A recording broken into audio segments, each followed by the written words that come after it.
السلام علیکم، میں ہوں انیلا شہزاد گلوبل ان 5 منٹس کے ساتھ۔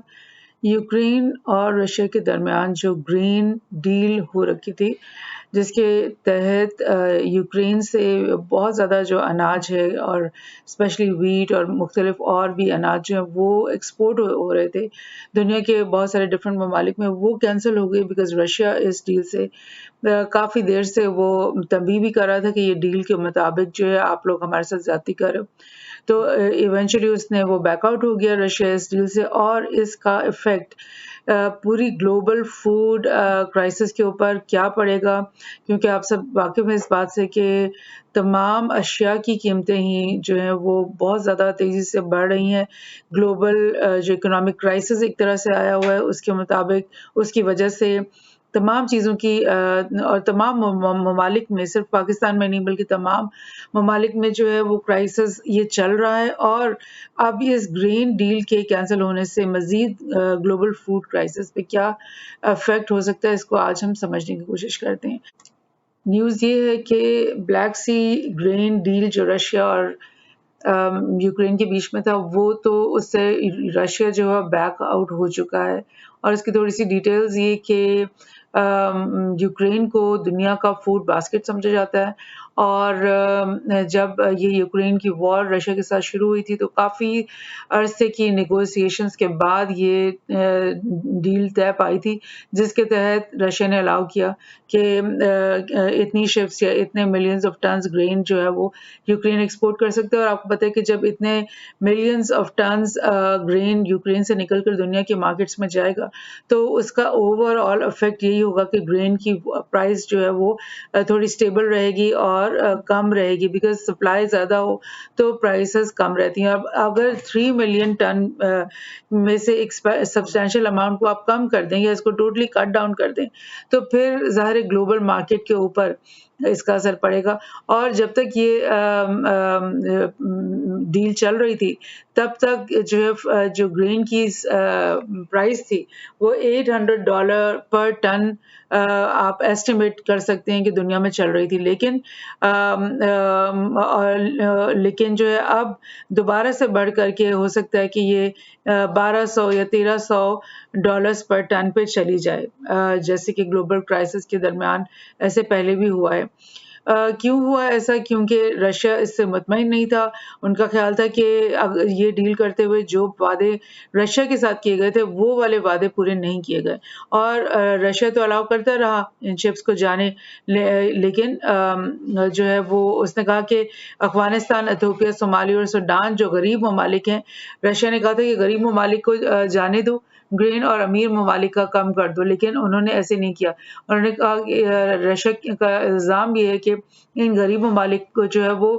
4 یا 5% سے زیادہ یہ ویٹ نہیں گئی ہے، باقی سب امیر ممالک کے پاس ہی یہ جاتی رہی ہے۔ سو اس نے یہ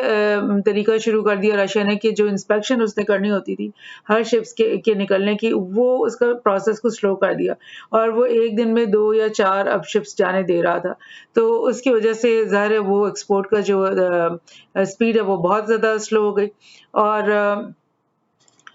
رشیا کا خیال یہ تھا کہ جو second part of the deal ہے جس میں رشیا کو الاؤ ہونا تھا کہ رشیا کی جو ایگریکلچر پروڈکٹس ہیں وہ بھی وہ ایکسپورٹ کر سکتا، وہ ان کو اس پہ مطلب وہ نہیں کرنے دے رہے تھے۔ تو اس نے رشیا نے یہی کہا کہ پھر میں کیوں تم لوگوں کو کرنے دوں اگر تم لوگ مجھے نہیں کرنے دے رہے۔ یہ ایک میپ ہے UN نے نکالا ہے، اس میں سے آپ دیکھ سکتے ہو کہ یوکرین سے جو ویٹ نکلتا ہے وہ کن ممالک میں دنیا بھر میں جا رہا ہے۔ اسپین جو ہے وہ سب سے زیادہ ایسا لگ رہا ہے کہ آلموسٹ اسپین میں آلموسٹ 6 ملین ٹنز آ رہے ہیں، اور ٹرکی میں 3.25 ملین ٹن آ رہے ہیں، چائنا میں 7 یا 8 ملین ٹن آ رہے ہیں۔ اس کے علاوہ آپ دیکھ رہے ہو کہ مختلف انڈیا میں بھی آ رہے ہیں، اور یہ بنگلہ دیش وغیرہ میں بھی آ رہے ہیں، مختلف آپ دیکھ رہے ہو کہ یہ یورپین کنٹریز میں بہت زیادہ آ رہے ہیں، ڈفرینٹ جگہ پہ، مڈل ایسٹ میں بہت زیادہ آ رہے ہیں، اور تھوڑا سے یہ افریقن کنٹریز میں بھی آ رہے ہیں. تو اوور آل کیا ہوا کہ اگر آپ نے ان کنٹریز کے اندر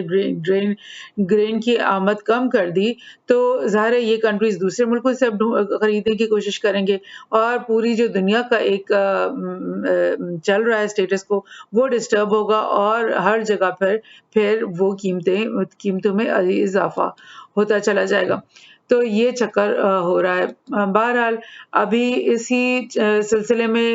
رشیا کے اندر ایک رشیا افریقہ سمٹ ہونے والی ہے اور اس میں رشیا کے اندر تمام افریقن لیڈرز کو بلایا گیا ہے لیکن اس کو تھوڑا سا جیپرڈائز کرنے کی کوشش کی ہے یو ایس وغیرہ نے کہ یہ سب لیڈرز وہاں نہ آئیں. لیکن اس سمٹ کا مقصد یہی ہے کہ یہ لوگ بات کرنا چاہتے ہیں پوٹن سے کہ جو گرین کی ڈیل ہے اس کو تم واپس چلاؤ کیونکہ فوڈ سیکیورٹی کا مسئلہ ہو رہا ہے نہ صرف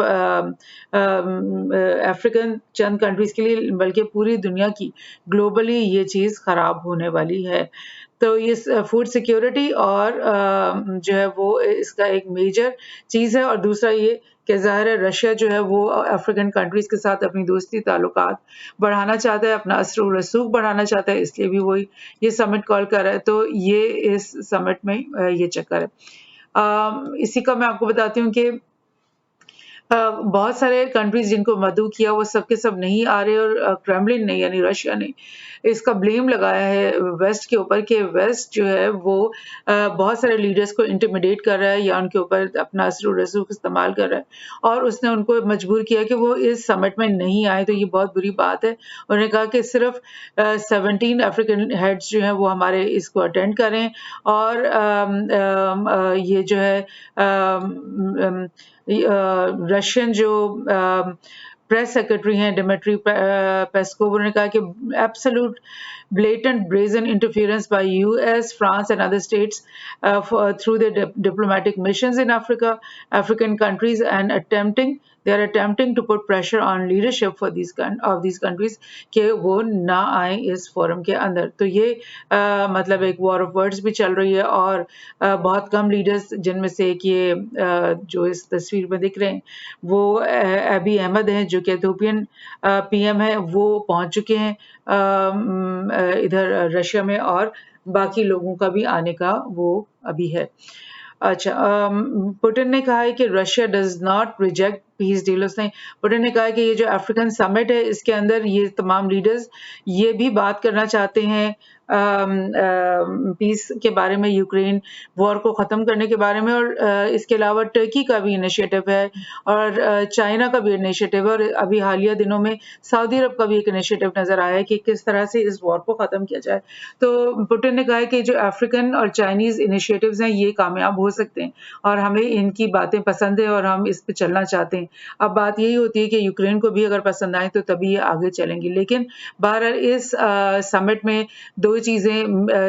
ڈسکس ہوں گی. ایک تو یوکرین وار کیسے ختم کی جائے, دوسرا گرین کی ڈیل کیسے واپس لائی جائے اور تیسرا یہ کہ رشیا اپنا انفلوئنس جو ہے وہ بڑھانا چاہتا ہے یا اس کے اندر. اچھا اب یہ جو جسٹ ون سیکنڈ میں آپ کو ایک اور ڈیٹیلز پہلے شیئر کرنا چاہ رہی ہوں اس سے پہلے کہ ہم آگے بڑھیں. یوکرین وار جو ہے اس کا تھوڑی سی ڈیٹیلز یہ ہیں کہ فیبری میں 2014 میں پہلی دفعہ یہ وار شروع ہوئی تھی اور اس میں کریمیا کو جو ہے وہ قبضہ کر لیا تھا رشیا نے اور اس کے بعد فیبری